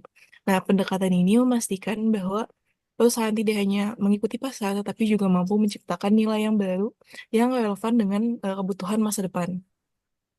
Kemudian, menurut kelompok kami, strategi yang efektif untuk memanfaatkan peluang tersebut itu adalah dengan menerapkan pendekatan agile dan juga kolaboratif. Nah, perusahaan harus cepat beradaptasi dengan perubahan dan juga membuka ruang kolaborasi dengan mitra strategis seperti startup ataupun institusi riset. Nah, dengan begitu, perusahaan tidak hanya mempertahankan keunggulan kompetitif, tetapi juga mampu menjadi pemain kunci dalam inovasi teknologi jangka panjang. Apakah sudah menjawabkan? Sudah cukup menjawab. Terima kasih kelompok 7. Oke, Sudah terima kasih. diterapkan ya ilmunya kemarin. Kemarin ikut itu kan seminar internasional Oh iya, betul Ibu. membahas IE ya, kemudian EGBC ya. Saya juga dengar tapi nggak bisa mengikuti 100%. Ya itu ya. Jadi perubahan teknologi itu tetap harus kita ikuti, tidak bisa kita memusuhi. Sering kan kalau orang-orang model-model ibu ini udah tua, aduh ini apa lagi ya. Nah kalau kita di bidang penjualan, sekarang lagi musimnya belanja online, ya harus karyawannya diajarkan bagaimana cara mengupload dan sebagainya buat iklan supaya ini kita laku. Kemudian karyawan juga diadakan pelatihan-pelatihan bagaimana memproduksi barang atau karyawan juga harus kita ajarkan bagaimana menerima karyawan. Sekarang kan karyawan menerimanya tidak tatap muka, tidak apa istilahnya datang bawa map, melamar, tetapi semuanya melalui online. Kemudian tesnya juga online. Dalam waktu beberapa menit sudah tes langsung diumumkan bahwa Anda skor sekian. Untuk itu maaf. Untuk selanjutnya kami sarankan ke tempat lain. Nah itu istilahnya benar-benar berjalan untuk kita sekarang zaman kalian. Kenapa generasi Z itu sekarang kerjanya istilahnya nggak betah ya? Ya karena informasi mendapatkan kerjaan itu gampang sekali. Dia perhatikan gajinya berapa. Mereka melompat-lompat dengan takaran gaji. Generasi Z ini selalu pindah-pindah. Kalau generasi ibu dulu kan enggak. Pindah ngelamar aja susah. Jadi ya udah pegawai negeri aja. Oke, lanjut untuk kelompok kedua ya. Kelompok 8 ini kelompok satu udah semua ya jawabannya ya. Ada 2 pertanyaan. Baik, untuk Oke, kelompok selanjutnya. Iya, Farhan, gimana ya Pak? izin masuk untuk kelompok 8. Sebelumnya izin menjawab pertanyaan dari saudara Virgi. Jadi pertanyaannya, eh, kenapa penting bagi perusahaan untuk memperbarui asumsi dalam model forecasting, terus misalnya nggak dilakukan, apa risikonya gitu. Betul nggak Mas Virgi? Saudara Virgi. Betul. Oke. Sebelumnya terima kasih atas pertanyaannya yang kritis dan juga bersifat konstruktif kepada para hadirin sekalian. Langsung kepada jawabannya, seperti yang kita ketahui atau yang seperti Mas Virgi sebutkan, dunia bisnis itu kan sifatnya dinamis, atau bahasa lainnya nggak pasti atau tidak tetap. Nah, kondisi pasar, teknologi, regulasi, dan juga perilaku konsumen itu sewaktu-waktu bisa berubah seiring perkembangan zaman. Nah, maka dari itu, perusahaan-perusahaan itu sudah sepatutnya untuk memperbarui asumsi secara berkala. Kenapa? Karena agar hasil forecasting atau asumsi mereka itu bisa tetap akurat dan relevan. Nah, langsung saja ke resiko-resikonya. Jadi resiko yang pertama adalah hasil forecasting itu bisa tidak akurat, sehingga rencana bisnis bisa jadi tetap tidak tepat sasaran. Kemudian resiko yang kedua adalah overstock atau stock out dalam supply chain, karena bisa salah memprediksi permintaan pasar. Dan resiko yang ketiga adalah kegagalan strategi pemasaran, karena target market berubah ataupun ada tren-tren baru yang muncul. Dan risiko yang keempat adalah bisa jadi perusahaan mendapatkan kerugian finansial karena alokasi anggaran yang tidak tepat atau salah arah. Nah, risiko yang kelima atau yang terakhir itu adalah kehilangan daya saing uh, dari perusahaan tersebut kepada para kompetitor-kompetitornya karena perusahaan itu nggak responsif terhadap permintaan pasar dan juga nggak responsif terhadap perubahan-perubahan yang terjadi. Apakah cukup Mas Virgi, Saudara Virgi, atau ada perlu contoh dari resiko ini? Boleh kalau misalkan ada contohnya. Oke, kita bisa langsung ke contohnya. Kita bisa pakai satu perusahaan dan perusahaan ini pasti semua orang tahu, yaitu Nokia. Kan Nokia sempat memimpin pasar ponsel secara global gitu. Tapi baru-baru ini itu mereka itu gagal memperbarui asumsi mereka bahwa kenyataannya konsumen itu akan tetap memilih ponsel dengan keypad fisik dan sistem tertutup. Dan mereka itu nggak mengantisipasi perubahan besar dalam preferensi konsumen setelah hadirnya misalnya iPhone, kemudian juga HP-HP Android yang mengusung layar sentuh dan ekosistem aplikasi yang software-software terbuka gitu. Nah, karena asumsi dari Nokia ini nggak diperbarui, mereka itu tetap berjalan di jalur yang itu-itu aja, nggak bisa memperluas atau memperlebar cakupan jalur yang bisa mereka lalui ke depannya. Nah, strategi bisnis Nokia secara nggak langsung itu udah eh, nggak relevan lagi di zaman yang baru. Mereka terlambat mengadopsi perubahan teknologi dan akhirnya apa? Akhirnya pangsa pasarnya pun menurun drastis. Nah, ini adalah contoh nyata dari asumsi itu penting untuk diperbarui seiring perkembangan zaman. Oke, mungkin sudah terjawab atau belum, Mas Virgi? Saudara Virgi? Udah terjawab dengan sangat baik. Terima kasih juga tadi atas contoh kasusnya ya, Mas Oke, Bernard. ya, sama-sama. Baik, selanjutnya saya izin menjawab pertanyaan dari Saudara Anang. Itu Anang bertanya tentang metode analisis sensitivitas yang kiranya paling relevan untuk mengevaluasi peramalan laba sebuah perusahaan yang beroperasi di industri dengan fluktuasi bahan baku yang tinggi dan persaingan pasar yang ketat.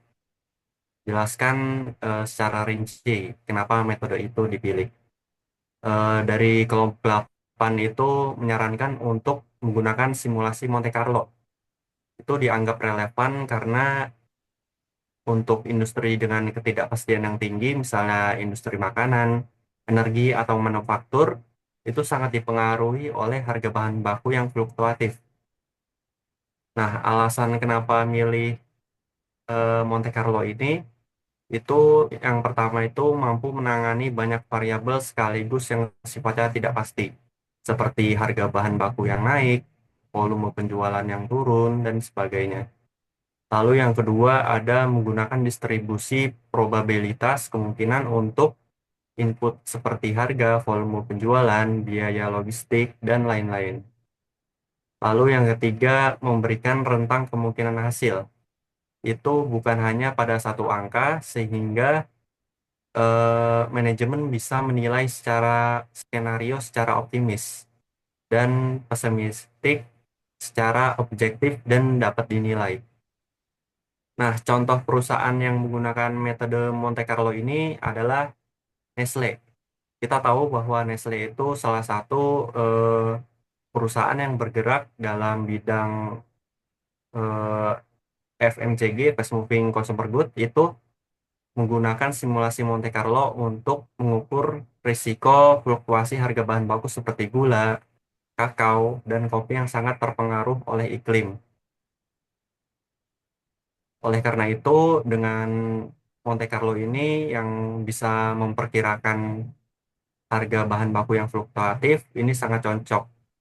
Lalu dengan menjalankan ribuan simulasi, Nestle juga bisa memperkirakan seberapa besar dampak kenaikan harga kakao terhadap margin keuntungan dan membuat kebijakan seperti kontrak harga, kontrak jangka panjang dengan supplier, atau proteksi resiko harga dan penyesuaian harga jual dengan strategi diskon musiman. Apakah sudah cukup menjawab, Saudara Anang?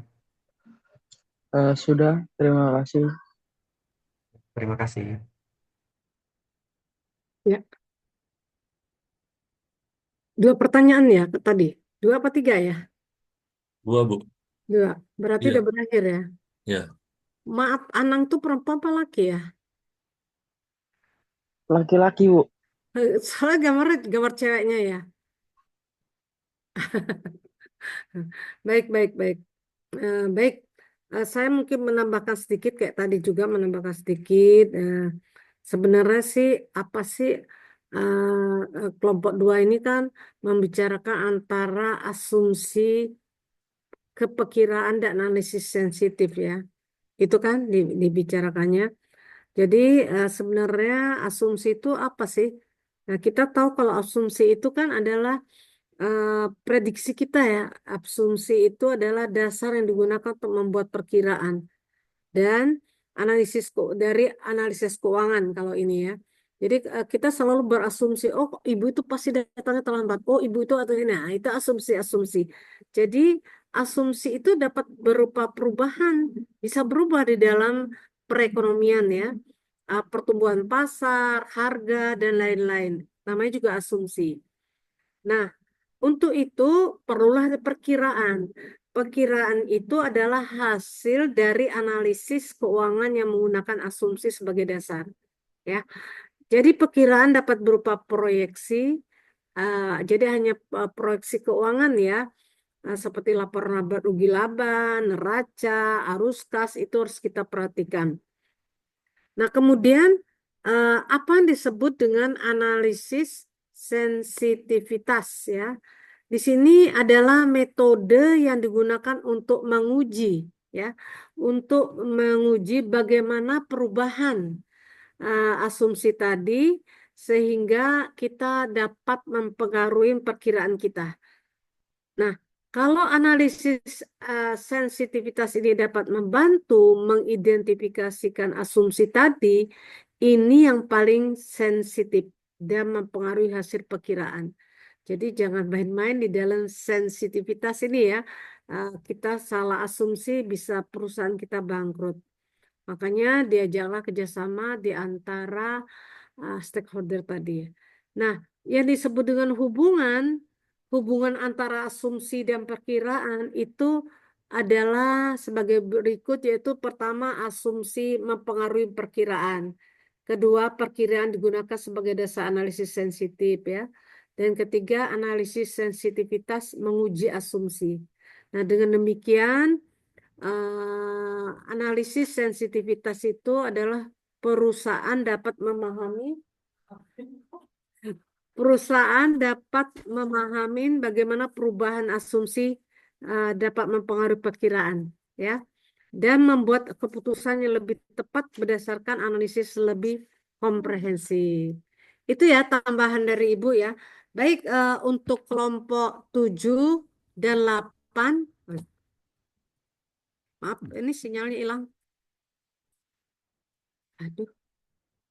Ya, untuk kelompok 7 dan 8, terima kasih karena telah mempresentasikan begitu detail ya. Nah, untuk itu teman-teman yang lain bisa mempelajari apa yang telah dikemukakan oleh teman-temannya tadi. Ya, juga terima kasih buat penanya, ada 3 ya, ada 4. Saya katakan 3, ada 1 tadi itu orangnya itu juga ya, yang nanya ya, dia menanya 2 kali ya. Siapa tadi ya, lupa saya, ada loh, orangnya sama ya. Iya yang rambutnya berjambul. Nggak apa-apa, lebih baik ya. Karena memberi kesempatan teman-teman nggak ada yang bertanya, ya sudah kita bisa bertanya. Baik, kita akhiri pertemuan kita karena Ibu tadi izin mau pergi, sehingga kita dulukan masuk jam 7. Mudah-mudahan bulan depan. Oh iya, ada yang mau bertanya tentang UTS? Ya, Ibu, saya mau bertanya, UTS-nya itu jadinya individu atau kelompok ya, Bu? Kalau kita lihat RPP, apa tuh tugasnya kemarin yang membuat makalah itu kan kelompok ya. Boleh kelompok, tetapi diperbaikin dengan sesuai permintaan saya itu ya. Tunitin 20%, isinya apa aja ya, tambahkan jurnal, Scopusnya. Untuk belajar, kalau kalian mau membuat skripsi udah belajar bagaimana cara mencari jurnal di Scopus. Gitu ya. Oke? Kalau kelompok kan enak, bisa bagi-bagi tugasnya. Ya enggak? Tapi nilainya bisa nggak bagi-bagi ya? Nilainya nanti ada keaktifan dan sebagainya. Baik, itu aja. Siapa tadi yang bertanya? Gimana? Iya, Prof. Aman. Oke, aman ya. Baik, Melani ya. Saya akhirin ya pertemuan saya. Terima kasih sekali lagi kepada kelompok penyaji, kelompok yang bertanya, teman-teman yang memperhatikan. Semoga semuanya ini mendapat masukan di dalam membuat ilmu-ilmu yang kita peroleh. Amin, amin, ya robbal amin. Sekali lagi mohon maaf lahir batin. Wassalamualaikum warahmatullahi wabarakatuh. Jelap ya? Waalaikumsalam warahmatullahi wabarakatuh. Ya, jelap ya Makasih, Bu. Pak Virgiawan.